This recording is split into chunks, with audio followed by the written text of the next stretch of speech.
بسم اللہ الرحمن الرحیم۔ السلام علیکم۔ بے شمار مسجدوں میں عشق مصطفیٰ صلی اللہ علیہ وسلم کی لائبریریوں میں، دکانوں و گھروں میں ایک پتھر کی تصویر آپ کو ملے گی۔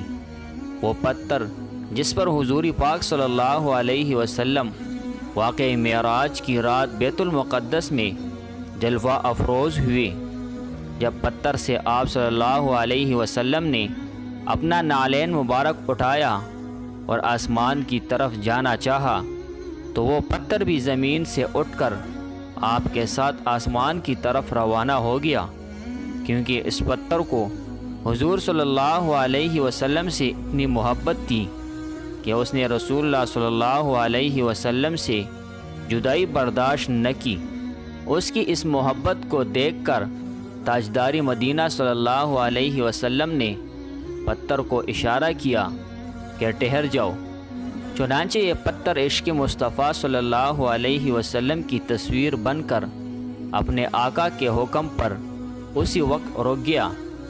آج بھی یہ پتھر عشق و محبت کی داستان دکھانے کے لیے موجود ہے۔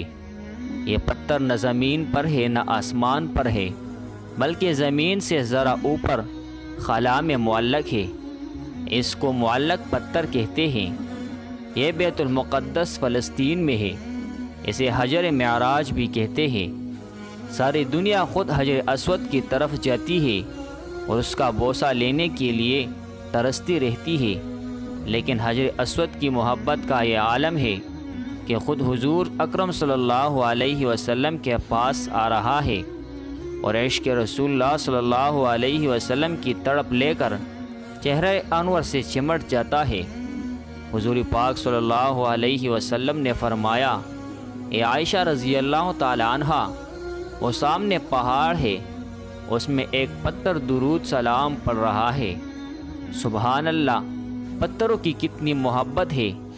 دیکھنا یہ ہے، آرام کے مکانوں سے نکل کر بے آرام ہونا پڑے گا تو پھر اللہ کی طرف سے حکم سزا کا انتظار کرو جو استن آسانی اور دنیا طلبی پر آنے والا ہے۔ جو لوگ مشرکین کی موالات یا دنیاوی خواہشات میں پھنس کر احکام الہیہ کی تعمیل نہ کرے، ان کو حقیقی کامیابی کا راستہ نہیں مل سکتا۔ حدیث میں ہے کہ جب تم بیلوں کی دم پکڑ کر کھیتی باڑی پر راضی ہو جاؤ گے اور جہاد چھوڑ بیٹھو گے تو اللہ تم پر ایسی ذلت مسلط کر دے گا جس سے کبھی نکل نہ سکو گے، یہاں تک کہ پھر اپنے دین جہاد فی سبیل اللہ کی طرف واپس آؤ۔